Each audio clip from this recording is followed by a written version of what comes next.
네, 지금부터는 윤희용 오피니언즈 대표와 새해 들어 막 나온 여론조사 결과들 짚어보겠습니다. 어서 오십시오. 네, 안녕하십니까? 예, 지금 이제 연초니까요. 여론조사가 쏟아지고 있는데요. 예. 하여튼 지금부터 말씀드리는 모든 여론조사의 그 자세한 내용은 중앙선거 여론조사 심의위원회 홈페이지 참조하시면 됩니다. 예. 자, 일단 비상계엄 사태하고요. 탄핵. 네. 이거에 대한 여론조사부터 좀 설명을 해주시죠. 예. 예, 많은 조사들이 이제 이 문항을 핵심적으로 포함을 했는데요. 먼저 동아일보가 리서치앤리서치에 의뢰해서 지난 12월 28일, 29일 실시한 전화 면접 조사가 있었는데요. 윤석열 대통령의 탄핵안 헌법재판소에서 인용돼야 하는지 기각돼야 하는지 질문을 했습니다. 인용돼야 한다 70.4%, 기각돼야 한다 25.4%. 요 문항들이 이제 다른 조사에서도 많이 포함됐는데요. 경향신문이 이제 메타보이스에 의뢰한 똑같이 28일, 29일 한 전화 면접 조사에서 탄핵에 찬성한다 69%, 반대한다 29%. 그러니까 탄핵 찬성 반대 또는 인용 기각 이것이 조사들을 보게 되니까 한 7대 3 정도, 70% 정도가 인용돼야 한다, 찬성해야 한다라고 하는 기류들이 거의 이제 일관되게 나타나고 있는 상황입니다. 이 정도면 압도적인 건 맞는 것 같은데요. 그렇죠. 이제 사실은 웬만큼 정치색이 있는 거라고 하면은 뭐 한 5대 4, 또 무응답이 10% 있으니까 이 정도가 일반적인데 이건 정치적 색깔을 띠고 있음에도 불구하고 70%가 이렇게 나온다고 하는 것은 사실 정치 영역에서는 상식을 물어봤을 때 나오는 수치라고 할 수가 있으니까 사실은 이제 이 상황이 어느 쪽에서는 반전이 좀 있지 않겠냐, 변화가 있지 않겠냐라고 생각하시는 분들도 있는데 이 정도 수치라고 한다면 어떤 변화가 나타나기는 쉽지 않고 이 일관된 흐름이 지속될 수밖에 없습니다. 이 정도 압도적인 차이라면 예를 들어서 탄핵 찬성론이 좀 올라가거나 이런 일은 없을 것이다 이렇게 주장한단 말씀이시죠? 여론의 날씨도 있고 기후도 있다 이런 얘기 하거든요. 뭐 날씨의 소폭 1, 2% 변화들은 있을 수 있는 거죠. 하지만 큰 줄기의 기후의 변화는 사실은 지금 나타나기 힘든 것인데요. 제가 조사를 하나만 더 소개시켜 드리게 되면 한국일보가 한국리서치에 이제 의뢰를 해서 조사를 한 것입니다. 이것은 지난 12월 22일, 23일 전화 면접 조사를 실시한 건데 국회에서 윤 대통령 탄핵 의결을 했지 않습니까? 그것이 이제 잘했냐, 잘 못했냐라고 질문을 했는데 잘했다라고 하는 응답이 73%가 나왔거든요. 그런데 여기서 이제 여론에는 수치가 있는데 수치에 높낮이가 있지만 사실은 스트렝스, 강도, 강하냐, 약하냐도 있거든요. 그렇죠. 똑같은 중요하죠. 수치라고 다 같은 게 아닌데요. 잘했다고 하는 73%를 자세히 들어가서 보면 매우 잘했다와 대체로 잘했다를 나눠서 묻거든요. 매우 잘했다가 62%였어요. 그 강도가 굉장히 강하군요. 굉장히 강한 거죠. 사실은 그러면 이것이 단기간에 어떠한 이슈로 아니 어떤 사안의 발생으로 인해서 사람들의 생각이 변화된다. 그렇게 상상하기 지금 쉽지 않은 굉장히 강고한 기류를 여론 지표에서 확인할 수가 있는 상황입니다. 그렇군요. 그러니까 탄핵 잘했다가 73%인데 그중에 강하게 잘했다고 응답하는 사람들이 62%란 얘기는 이건 우리 사회에서 거의 어떤 압도적으로 상식의 수준으로 해서 이 탄핵은 해야 된다는 어떤 국민들의 여론이 형성돼 있구나. 이렇게 해석할 수가 있는 거군요. 맞습니다. 지금 이제 많은 분들이 박근혜 전 대통령 때도 탄핵이었고 뭐 이번에도 탄핵이니까 같은 뭐 연장선에서 이렇게 비교하는 거 맞지 않냐라고 보시는 분들도 있는 것 같아요. 또 이제 정치권 일각에서도 그런 시각이 있는 것 같은데 그런데 지난번 탄핵과 이번 탄핵은 완전히 사실은 다른데요. 지난번 박근혜 전 대통령 때는 국정 무능에 대한 뭐 분노, 반감 이것이었다면 이번 같은 경우에는 국민의 생명에 대한 위협에 대한 분노인 것이거든요. 이것을 동일 선상에 사실은 비교할 수가 없는 것인데 이것을 이제 같은 연장선에서 같이 비교하고 있는 것이어서 사실 여당 입장에서 이제 이런 소극적인 모습들을 보이고 있는 것은 이런 이제 기류들을 면밀하게 읽지 못하고 있는 그런 것 아니에요. 여론의 기류를 오해하고 있는 부분이 있는 거군요, 이 사람들이. 아마도 이제 지금 소나기를 피하면 다시 복원될 거야라고 하는 생각들이 좀 있을 수 있는 것 같거든요. 그런데 만약에 이 국면을 가장 빠르게 해소하는 길은 무엇인가? 그러면 과감하게 단절을 하는 것이 제일 빠른 것이지 지금 약간 어정쩡하고 소극적으로 이 국면을 지나게 되면 앞으로 이제 많은 주요하게 선거들이 대선도 조기에 치러질 가능성이 있고 또 내년 지방 선거도 이제 있게 됐는데요. 이런 선거들을 해서 계엄에 대해서 불법 계엄에 대해서 좀 옹호했다, 비호했다라고 하는 이미지 인상이 더 길게 남아 버리는 것이거든요. 그러면 다가오는 선거들에서 성과는 나쁠 수밖에 없는 것이기 때문에 그런 판단이 좀 아쉬운 그런 측면이 있다고 할 수 있겠고 여당에서 한 가지 더 말씀드리면 이제 만약에 여당의 지금 새로운 비대위 주류가 비윤 체제였다고 한다면 아마 다른 흐름 보였을 것 같은데 비대위가 이제 친윤 성향이 강한 분들로 이루어지다 보니까 아마 좀 이 소극적인 모습들이 뭐 인간적인 면들 있고 해서 나타나는 것인데 이것이 이제 결론적으로는 좀 부정적으로 영향을 줄 수 있지 않을까 생각됩니다. 여론에는요. 그러니까 어떤 피의자, 그러니까 윤석열 피의자와 단호한 결별을 못하는 상황, 혹은 또 비호하는 것으로 지금 인식되고 있는 상황. 이거에 어떤 그 사후적 효과는 굉장히 오래 지속될 것이다. 영향은 맞습니다. 이렇게 보시는 거죠. 왜냐하면 그 어떤 거부의 정서가 너무 굉장히 강렬하기 때문에. 이번 많은 분들이 얘기하셨지만 온 국민이 다 이제 확인을 한 상황이기 때문에 그 이제 기억이 단기간에 이것이 소멸되지 않을 것이거든요. 거기서 막 뭐 장갑차 들어오고 막 이런 어떤 그게 시각적으로 각인이 돼 있어서. 맞습니다. 그래서 선거를 생각한다고 한다면 사실은 지금 다른 모습을 보여야 되는데 지금 보여주고 있는 모습은 사실은 뭐 정치의 퇴행이기도 하고 굉장히 비합리적인 모습이기도 해서 사실은 정치적으로 봤을 때 합리적으로 설명이 좀 어려운 모습인 것 같습니다. 그 여당 의원들 특히 어떤 올해 여당의 다선 의원들은요. 그 윤상현 의원이 한 말에 굉장히 본 속내가 묻어 있는 것 같은데 몇 년 지나면 또 찍어줘라는 어떤 다 잊어버려. 이런 어떤 관도 굉장히 오해할 수 있겠군요 이번에는. 뭐 그게 보면 많은 경우들이 지난번에 이제 탄핵에 대한 학습을 어떤 부분에서 얻느냐. 박근혜 전 대통령 탄핵에 때 어쨌든 복원된 것 아니냐라고 이제 생각할 수는 있을지 모르겠는데 지금 제가 봤을 때는 지금 이 모습으로 가게 되면 언젠가 복원이 되긴 할 겁니다. 왜냐하면 사람들의 정치적 성향이라고 하는 것이 이제 원래대로 돌아가긴 할 테니까. 그런데 지금 대선과 지방선거가 남아 있는 상황들로 보게 되면은 저는 뭐 영향을 충분하게 줄 가능성이 훨씬 높다고 생각되고 오히려 이제 이번 총선이 사실은 너무 빨리 올해 끝났기 때문에 그 부분이 이제 이번 국회의원들의 임기나 이런 부분에서는 어쨌든 4년이 보장된 상황이니까 그것이 이제 이런 좀 소극적인 기류에 영향을 주는 결정적 요인 아닌가 생각됩니다. 그때 이 어떤 탄핵 이번에 어떤 그 내란 음모 이런 거는 한 4년에도 영향을 미칠 것인가 안 미칠 것인가 그거는 좀 관찰을 해봐야겠죠. 근데 제가 보니까 어떤 이제 여권이든 야권, 진보든 보수에서 어떤 일이 이제 있게 되면 국민들이 실망되는 일이 있습니다. 아니면 국정을 잘못 운영하는 것이 있어요. 그러면 우리말로 회초리를 언젠간 세게 맞아야지 그 다음번에 빨리 단절이 되고 정상적인 경쟁 구도를 만들 수 있다는 게 정설입니다. 그런데 그 회초리를 자진해서 맞으면 빨리 그 국면을 넘어가는 것인데 버팅기고 막고 하는 모습들이 길게 가게 되면 선거가 그것이 이제 총선이 있었다. 그럼 지방선거 있었다. 다 영향을 지속해서 줄 수밖에 없거든요. 그래서 나중에 가서 한 사이클을 돈다. 한 사이클하는 것이 무엇이냐 하면 대선, 총선, 지방선거예요. 한 정도 돈 다음에 그때는 이제 사실 복원이 되는 것이죠.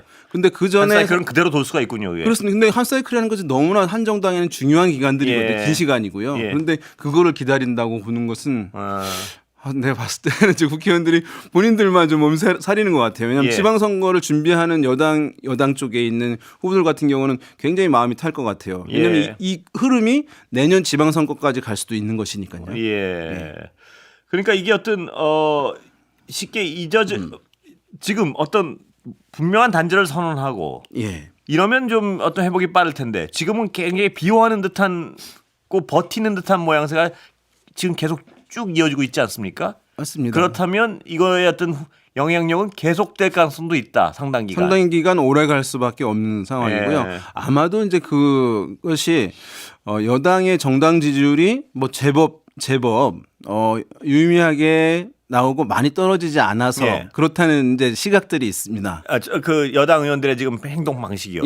왜냐하면 정당 지지율이 뭐 떨어지기도 했지만 아주 많이 떨어지지는 않았거든요. 그래서 그것을 가지고 그러면 봐라 지금 우리의 행동에 대해서 지지해 주는 이제 유권자들 국민들이 예. 이만큼 많이 있는 것이다. 예. 그래서 더 호응을 얻을 수 있을 것이다라고 판단해서 아마 이런 이제 굉장히 탄핵에 대해서 소극적인 기류에 영향을 주는 예. 것이라고 할 수 있을 텐데 예. 지금 국민의힘 여당의 정당 지지율이 생각만큼 많이 낮아지지 않은 것. 예. 그것은 그런 지금 여당의 행보에 대해서 적극적으로 지지하고 찬성하는 사람들이 많아서라기보다는 예. 최근 한 10년간 우리나라 국민들이 정치적인 극단화 현상이 매우 심해져서 예. 나는 진보 진영의 정당을 나는 보수 진영의 정당만을 지지해라고 예. 하는 이런 양극화 현상이 매우 강해진 결과인 것이거든요. 예. 그러니까 사실은 그래서 대통령 탄핵급이나 뭐 이런 것이 나왔더라도 나는 어쨌든 저쪽은 너무 나는 예. 싫어하는 예. 것이기 때문에 저쪽에 대한 반대이기 때문에 나는 이쪽 진영 정당에 대해서 오로지 지지할 거야라고 예. 하는 그런 부류들이 좀 많아진 것이거든요. 예. 그래서 그 측면에서 이해를 해야 되는 것인데 예. 이것이 우리를 호응해주고 있는 것이다라고 하는 것으로 한 것은 잘못 이해를 하고 예. 있는 것이라고 봐야 됩니다. 그러니까 절대 어떤 그 행위 자체에 대한 긍정이 아니라는 사실.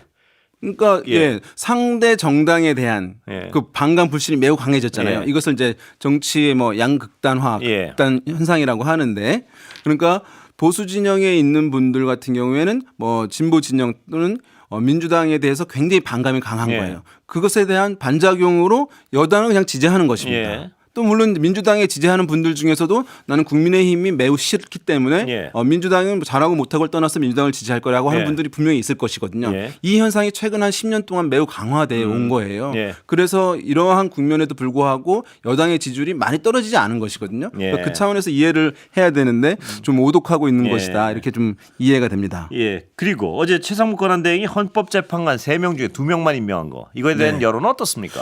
예, 그 조사가 있었는데요. 예. 코리아 정보 리서치가 천지일보 의뢰를 이제 의뢰로 29일, 30일 자동응답 방식의 조사가 있었는데요. 9인 구성으로 그냥 가는 게 괜찮다. 그것은 52.6%, 예. 6인 구성, 지금의 6인 구성으로 하는 것이 낫다라고 하는 것은 38.6%였습니다. 그러니까 9인으로 정상화시키는 게 맞다고 하는 이제 기류가 이제 월등하게 높은 예. 것이라고 할 수 있겠고요. 되게 방금 이제 자동응답 방식의 조사라고 했는데 이제 자동응답 방식 조사 같은 경우에 굉장히 이제 진보든 보수든 그 성향이 강한 분들이 응답을 좀 많이 하는 특성이 있어요. 예. 그러니까 만약에 중도 성향층, 중간층들이 많이 표집되는 전화 면접 조사로 했다고 하면 사실 이 차이 훨씬 더 크게 났을 가능성이 있습니다. 그러니까 구인 체제로 가야 9인으로 정상화해야 된다라고 예. 하는 기류가 더 높다고 할 수 있겠고 이게 왜냐하면은 실제 이제 우리나라 국민들이 여론조사를 해보게 되면 예. 합리적으로 맞는 게 있잖아요. 예. 법적으로 이렇게 해야 된다. 그런 것에 여론이 굉장히 이제 호응을 많이 합니다. 그러니까 구인이 정상화되는 것이 예. 이제 맞는 것이니까 그 기류가 높게 나올 텐데요. 이제 재밌는 조사 중에서 눈에 띄는 조사 중에서 이제 이런 게 있습니다. 지금 보게 되면 윤석열 대통령이 수사를 협조를 예. 지금 잘 안 하고 있는 거잖아요. 그것에 대해서 어떻게 생각하는지 예. 조사가 있었거든요. 동아일보가 리서치 앤 리서치 아까 같은 조사인데요. 예. 그 조사에서 보게 되면 윤석열 대통령이 이제 수사 협조 이 관련해 가지고 협조해야 하는지 협조할 필요가 없는지 예. 질문을 했는데 협조해야 한다. 예. 이것은 아까 한 7대3 기류가 있다고 하는데 예. 그걸 뛰어넘어서 80.3%. 그래요. 예. 그러니까 어떤 법적으로 마땅히 되어야 할 부분에 대해서는 국민들은 여론 응답에서 분명하게 의사 표출을 해주는 것이거든요. 분명한 입장이 있군요. 예. 그러니까 예를 들어서 탄핵이 안 돼야 된다고 생각하는 사람들도 사람들조차도 수사에는 적극적으로 임해야 한다는 것이에요. 예. 근데 지금 이제 그런 모습 보여주지 않은 것이니까 사실은 실망을 주는 것이고 설사 만에 하나라도 어떤 반대의 기류들이 좀 높아질 수 있는 여지가 없지는 않을 수 있을 텐데 이제 이런 모습들 때문에 그 가능성은 높지 않은 것이죠. 예, 그렇게 보시면은 좋을 그러니까 것 같습니다. 어떤 그 정상적인 절차에 대한 반항은 어떤 정당을 지지하건 네. 어떤 사안에 대해서 어떤 평가를 하건과 상관없이 네. 이 정상적인 어떤 제도에 대해서 저항하는 거는 여론은 압도적으로 안 좋군요. 그러니까. 맞습니다. 그것을 이제 방금 말씀드린 조사를 보게 되면 예. 협조해야 한다, 협조할 필요가 없다. 협조할 필요가 없다는 응답은 우리가 생각하면 그럼 보수 성향층에서 예. 좀 뭐 협조할 필요가 없다는 응답이 높지 않겠나라 생각했는데 좀 높긴 하지만 예. 실제 보수층에서도 협조해야 한다는 응답이 59.8%, 거의 60% 달하거든요. 압도적이군요. 그러니까 보수 성향을 갖고 있는 분들조차도 예.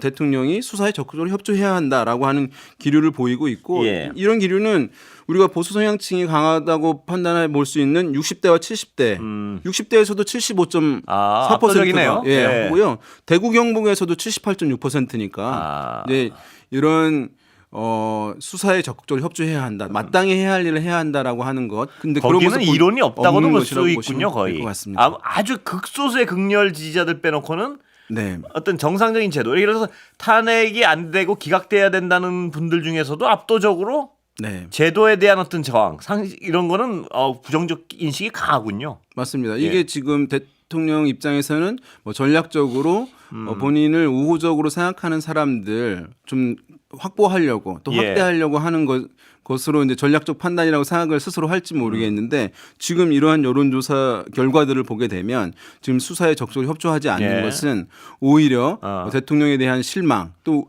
나름 이제 인간적으로 이해하려고 하는 분들에게조차도 실망감을 주면서 약간 반감을 키우는 그런 이제 패착의 모습이라고 할 수 있겠습니다. 예. 대선 후보 이제 조기 대선이 치러질 가능성이 점점 높아지고 있는데요. 네. 대선 후보 지지도는 어떻습니까?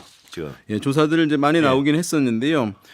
지금 중앙일보가 엠브레인 퍼블릭에 이제 의뢰한 조사 결과들을 한번 살펴보겠습니다. 여기 차기 대권 주자 조사 이제 있는데요. 이 조사는 12월 29일, 30일 전화 면접 조사인데요. 1위가 이재명 더불어민주당 대표인데 35%로 나왔고요. 2위가 홍준표 대구시장 8%, 그다음에 3위가 한동훈 전 국민의힘 대표 6%, 김문수 고용노동부 장관도 5%로 나왔고요. 오세훈 서울시장도 5%로 나왔고 우원식 국회의장이 4%, 이준석 개혁신당 의원이 2%, 뭐 2% 나온 분들은 이제 김동연 경기지사, 원희룡 전 장관, 유승민 전 의원, 안철수 의원 등이 이제 2%로 나왔습니다. 그러니까 지금 현재로 봤을 때는 이제 이재명 더불어민주당 대표가 이제 뭐 일강 체제 굉장히 강하게 형성돼 있고 이게 나머지 모두를 다 합쳐도 그거보다 많은 거죠 지금? 뭐 다 합치면 이제 비슷해지게 되는데 다 합치면 비슷한 건가요? 여기서 지금 보게 되면 방금 이제 말씀드린 이 조사 결과들을 봤을 때 우리가 이제 진보 후보들이 있고 보수 후보들이 있잖아요. 그런 이제 범진보 후보들을 합하면 지지율 합이 44%예요. 범보수 후보들 지지율을 다 합하면 33%이거든요. 그러니까 지금 굉장히 진보와 보수에서의 이 대결 국면에서도 보수 성향층들이 이제 의견들 적극 표출을 하지 못하는 그런 상황. 그러니까 여론조사라고 하는 것이 질문에 대한 반응이거든요. 그런데 내가 지지하는 진영의 어떤 후보나 인물이나 정당이 좀 당당하지 못한 것 같아. 그것을 얘기한다. 그럴 경우에 위축될 수밖에 없는데 지금은 약간 그런 모습들이 이제 여야 구도에서 보여주고 있습니다. 오늘 말씀 여기까지 듣겠습니다. 감사합니다. 네, 고맙습니다. 윤희웅 오피니언즈 대표였습니다.